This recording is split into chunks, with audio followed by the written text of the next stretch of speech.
Hello everyone, I'm Philip Duncan. Thank you very much for joining us. Well, the weather this week kicks off on a bit of a wintry note, but high pressure is certainly rolling in with a lot of dry, calm weather in the days ahead. Let's kick off though with the Monday animated wind map, and today we've put on the misery index. You know you're getting closer to winter when we're using that. So as you can see, this area in blue means that the temperatures feel closer to zero in the wind. It's the feels like temperature, and it's really for livestock, all those that are working outdoors. It's not quite so much at sea level, it's certainly a little bit higher up, but definitely a colder day across a large portion of the South Island. The North Island is also cooler, but not as bad, more of a westerly flow, which in fact to some eastern areas makes it quite mild. So speaking of temperatures, this is the departure from normal today, and as you can see, Southland, Otago, and most of Canterbury below average by quite a bit, by actually 4 to 8 degrees below normal at the warmest point of the day. In the North Island, it's really just the central plateau area and a little bit of Manawatu that's a bit below average. But if you're over in the east, it's still a little bit warmer just in those coastal fringes. Let's have a look now at some of the rainfall we've had just recently. This is the last 7 days. Now check out the west coast, this area in pale blue, right up here on the scale, 200 to 300 millimetres of rain has fallen in that area. The good news is we got some spillover into Southland, some parts of Southland are dry, and in the North Island, Manawatu got some rain, but it was a little bit patchy still around Waikato. Waikato's been in a rain shadow effect all year. Every rain event that has come through, every single one of them, has fallen apart over Waikato, and once again that has happened. But the good news is perhaps a little bit more falling around the Hauraki Plains, which has been a little bit dry.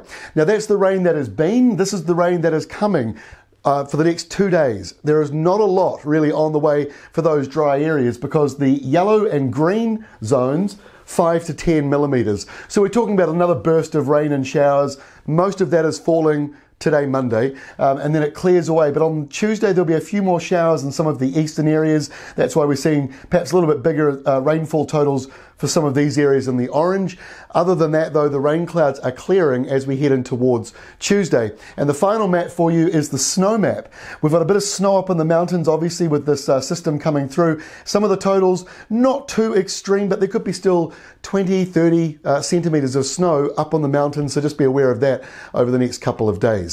All right, let's get into the actual forecast. So for Tuesday, we've got that southerly blowing. The showers move up into those southern and eastern parts of the North Island. So Wellington, a little bit of Wairarapa, and then sort of northern Hawke's Bay and Gisborne, excuse me. It clears away pretty quickly, and there might just be a couple of lingering showers in the very north, also caught up in that wind flow. But once it turns a bit more southeast, that's usually very sunny, and high pressure is now pushing in to the South Island as well.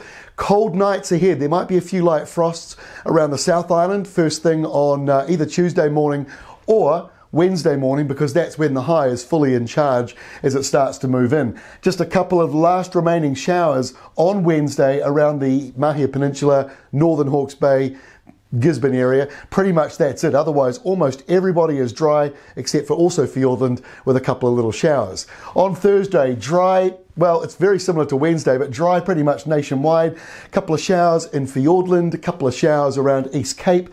Otherwise, very dry with a very big high. And by Friday, that high is still pretty much close to New Zealand. It's not quite over us. It's along the eastern Tasman Sea.